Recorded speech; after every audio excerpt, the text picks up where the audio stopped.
All right, so my best performing Etsy shop has earned over 1.5 million views in the last several years, which you can see here. This is a screenshot. So how much has Etsy paid me for that? Or how much have I earned because of that? Now, sure, Etsy's not paying me directly, but they are rewarding me with customers because if you can get traffic, if you can get views and visits, you can get sales. And usually it equates to more sales. The more traffic you get, the more sales you get if you have decent products. So traffic is the most important thing. So today I want to talk about my 1.5 million views and how you can learn from what I've done to improve your own business. I'm also going to give you my 5 Etsy growth pillars to help give you the exact framework you can follow to get you a lot more traffic because I'm here to help you at the end of the day. All right, so let's dive into this breakdown so you get a better picture of what is going on because 1.5 million views sounds awesome. It sounds amazing, but what does it mean for you? So here's the rest of the numbers.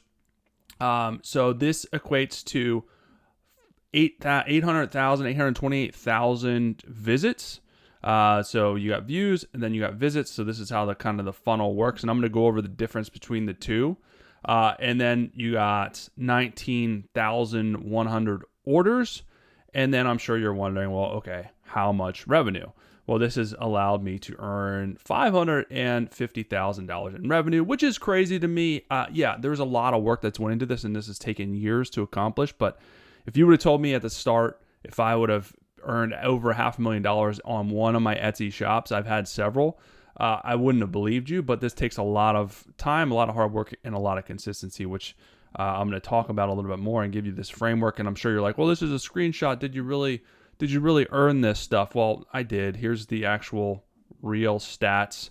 This is the real dashboard here with the same stats. So it's easier to present on this because there's always naysayers out of this. When I'm doing these videos, but just know this wasn't overnight. This was years. This wasn't easy. But again, I'm going to give you this framework to help you understand. So let's dive into what does these numbers mean? What is this? Well, this is all well and good. You earned all this revenue. You got all these views and visits. What does this actually mean? What do these numbers mean? Well, the first thing that we're going to look at is conversion. So the conversion is basically out of the people coming to your shop, how many people of them are buying. The better your conversion, the more revenue you're going to earn. So you basically take this number, the orders number, and you divide it by the number of visits, and this gives you your conversion rate. So this conversion rate is 2.3%. I've been as high as 5. I've been as low as 1.5, 1. It fluctuates. It depends on your niche. It depends on the time of year. So this is obviously the average of this shop, and this is pretty much the average of most shops is between 1 and 5%. So 1 obviously at the lower end. So you want to try and improve this and make it better. And sometimes the more traffic you get, the lower your conversion is going to be. But, if you have a lot of traffic and a super low conversion, there's something going on. There's a problem going on with your shop. So this is why it's good to look at it as a shop whole, but also from an individual listing basis, because you can learn a lot from your conversion rate. Why are people coming and not buying? So if your conversion is creeping lower and lower, there's a reason people aren't pulling the trigger. And there's a lot of factors that could come into play. Your pictures, setting the right expectations, the perceived quality, pricing, all that stuff plays into your conversion rate. So it's important to know what it means and know what it means for you. Now, some niches that are really niche down and very specialized, they'll have a super high conversion rate. They'll have 5-6%.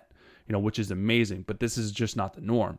If you're in a little bit of a broader niche, you're going to have a little bit of a smaller conversion rate because there's going to be more competition. But still, it kind of gives you, you can paint a good picture from this. The other thing is revenue per order. So basically, if you take your number of order or your revenue and you divide it by the number of orders, this gives you revenue per order.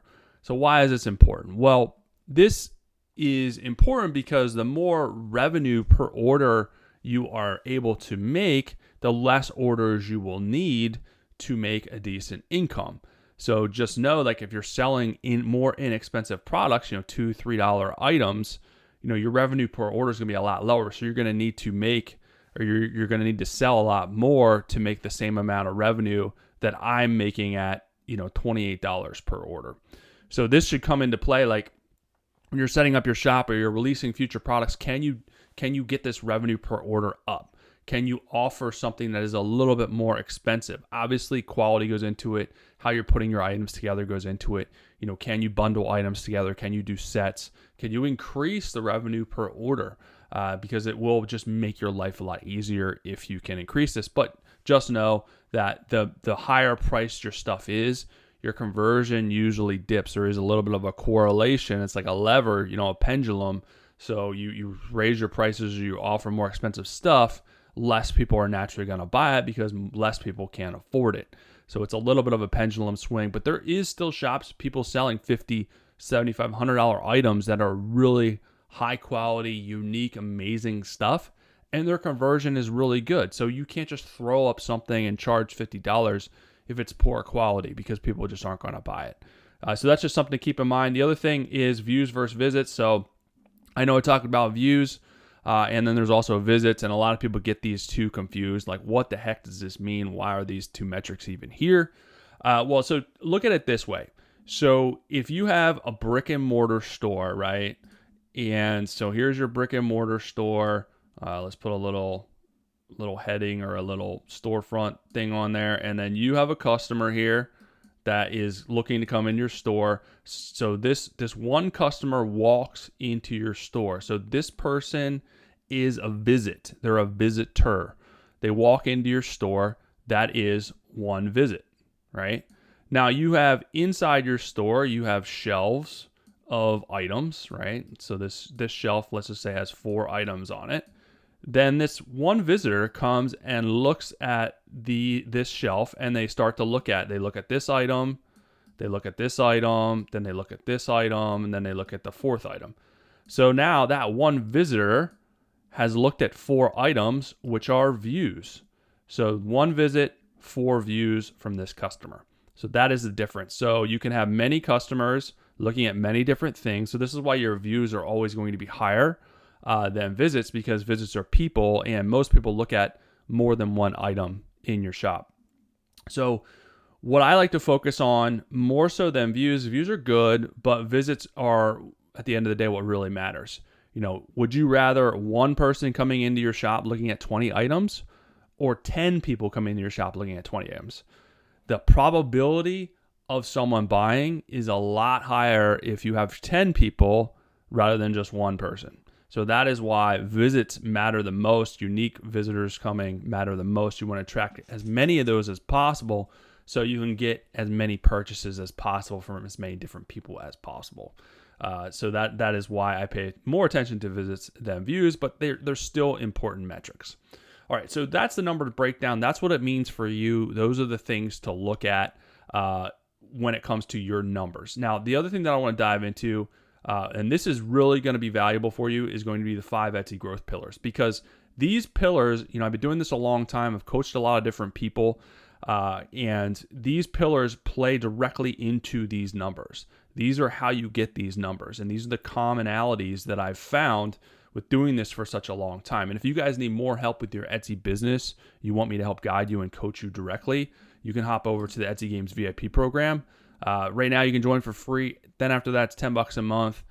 Keeps the scammers out. Got to charge something. Similar programs are literally thousands of dollars. I help you with your SEO. We have a Pinterest training coming up. I help you with product trends. And I'm, of course, there to answer questions and keep you motivated, engaged. So there's a link below to try that out if you want continued help. It is the real deal. If you don't want it, that's fine. It won't hurt my feelings. There's a lot of people in there getting help every single day, and I would love for you to be one of them. All right, so let's dive into the 5 Etsy growth pillars so you guys can start applying this stuff right away. So the first one, we're going to start from the wrong top. I gave you a little sneak peek there. The first one is your niche selection or niche selection, depending on where you're at in the world. If I say niche, people love it. If I say niche, people hate it. So I say it both ways usually. Anyways, that really doesn't matter. So your niche selection matters, right? So think of your niche as like your roadmap. So this is your road that you're going to follow. And everything you do, all the actions in your shop that you take are going to play and should play into your niche and serving your niche. So you got to stay on this road. A lot of people, if they don't pay attention to this, they're going to veer off this road, right? They're going to veer off, and it's just going to make it a lot harder. It's better to have a niche and not, and because a niche is also should be your passion. It should be something you're passionate about. You should be caring about. You shouldn't just throw out products just to try to make sales and not really care. That's evident in the shops that do that, because they're just, listings are all over the place. And not only customers don't know what the heck you're doing, it doesn't make a lot of sense when they look at your shop, but also the algorithm doesn't know who to send traffic. They're not going to send traffic to a shop that has baby items, posters, dishware, art, because they know the customer, the chances of them finding something they like because it's all over the place, it's like a yard sale, is going to be very, very slim. So they would rather send traffic to a curated shop. If someone's looking for art, they're going to send that traffic to an art shop that has a lot of different art serving their niche. So just from it making sense, a niche is just going to help guide you, and it's going to help get you more traffic. Now, there's trend-based shops that have a lot of different stuff that just follow the trends that can do decent, but it is a grind. You got to find the next trend. You got to be quick to market with it. And most people, you're not passionate about that, because there's no way that you're going to be passionate about all these different crazy trends. Right? There's just no way. So when sales start dipping, you're gonna be like, oh, this sucks, and want to close your shop because you don't really care about what you're doing. So a niche is important. Having passion about what you're doing is important. So the next one is product line. So again, your niche is your roadmap, and the product lines are going to be basically your cars on the road. This is what is going to help serve your niche. These different. God, this is a terrible car. Look at these cars. I'm definitely not an artist. All right. So these are your product lines / cars, right? And these are going to directly serve your niche, which is your road. And this is also going to help the algorithm send you traffic, and it's going to help you capitalize on that traffic, because if you're releasing product lines, products that are related, the algorithm is going to see that, okay, this person has 10, 15, 20 products related to, maybe you have like funny baby apparel, and you're not just going to do one, you're going to do 5, 10, 15, 20 different funny baby apparel onesies or something like that. And that's going to help the algorithm be like, okay, someone's looking for a funny baby apparel onesie. I'm going to send them to this shop because they have a whole product line built out. Whereas there's this other shop over here that has one item related to that. They're not going to really send traffic there. They're going to send most of the traffic to the shop that has a curated product line. So think about when you're releasing stuff, don't just do one-offs. Try to formulate product lines to serve your niche. These two things play heavily into each other hand in hand, and it will definitely help you get a lot more traffic, and obviously that will equate to more sales. The next one is consistency. I know this is talked about so much, but it's so important, and people just miss this non-stop. A lot of people will get excited because the entrepreneurial journey is a tough one. The entrepreneurial journey, I've talked about this before, is like a big mountain, right? So you're very excited at the beginning, right? And then you realize, okay, this is getting a lot harder than I thought. It's a lot harder to climb this mountain. I'm not getting sales. So the excitement fades, so you have to push through it, and you fall into the valley of despair, and you want to quit. So the people that close will fall down here, but then if you push past that, you will eventually get to the top of the mountain, and then things will get a lot easier, and then you'll start to get sales. But this all happens with consistency. The people that open shops and then don't look at them or do anything with them for weeks and weeks and weeks, your traffic is going to dive bomb. You're not going to do it. You're not going to get sales. So you have to have that consistency of tweaking your shop, adding new listings weekly, looking at future products, doing product research, doing keyword research. So all that stuff, being consistent in your downtime. I know we don't have a lot of time at the end of the day, but develop a system that you can stick to each and every week. When I was working full-time before I left to do Etsy full-time, I was working all my, I got a lunch break every day. I got an hour lunch break every day. So what I would bring my laptop, I would pop across the street to a coffee shop, and I would work for 40, 45 minutes. I would eat, and then I would work on my laptop. So that adds up, 40, 45 minutes a day, 5 days a week. That's a couple of hours a week for your business, and that's great. Or you can work a little bit before work, you can work a little bit after work. So we all have the same hours in the day. It's how we carve out that time for our business that really matters. And the way I used to kind of frame this is like, you have these uber wealthy, successful people, Oprah, Elon Musk, Bill Gates, they've carved out these huge businesses, and they have the same hours in the day that we do. And I know the biggest thing is like, well, they have people helping them. Well, they didn't at the beginning, right? They didn't have people helping them at the beginning. A lot of these people are self-made. So at the beginning, they just were able to carve out time and dedicate time and be more consistent than the rest of us. So that's how I like to frame that. The next one in this is test and improve. So this is a constant process. So you have to test. You have to see, all right, test the product line, test different products, test different sub-niches, and then improve on what you're doing. Because you're going to lay, if you're being consistent with working on your shop, you're going to start to see commonalities. You're going to start to see breadcrumbs that you have to pay attention to and follow. But we're not going to see this stuff if we just put up 10 products and then we don't check on our shop for 2 months. And we're like, oh man, what the heck? I'm not getting any traffic. I'm not getting any sales. Well, you haven't done anything. Your listings, you haven't continued to tweak, improve, or pay attention to what's happening. So of course, you're not going to see any results. And finally, last but not least, is scale the winners. So another reason why I love this framework so much is because when you're putting all this stuff together, you're going to start to see little breadcrumbs, like I was just talking about, that you can capitalize on for future success. So if, again, you do a product line on like baby onesies, right? And funny baby onesies, and you start to build that product line out and you got like 15, 20 products, you should start to see out of those 15, 20 products, okay, which ones are starting to get traffic? And out of those, which ones are starting to get sales? Eventually the traffic will lead to sales. So those are breadcrumbs. So if I have 2 products that start to get sales, what does that tell me?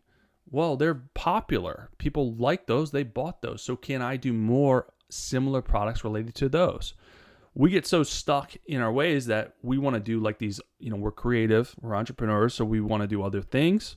So a lot of people don't pay attention. They're like, oh, okay, great, this sold, but I'm going to continue working on this other item that I want to list, that I have on my checklist.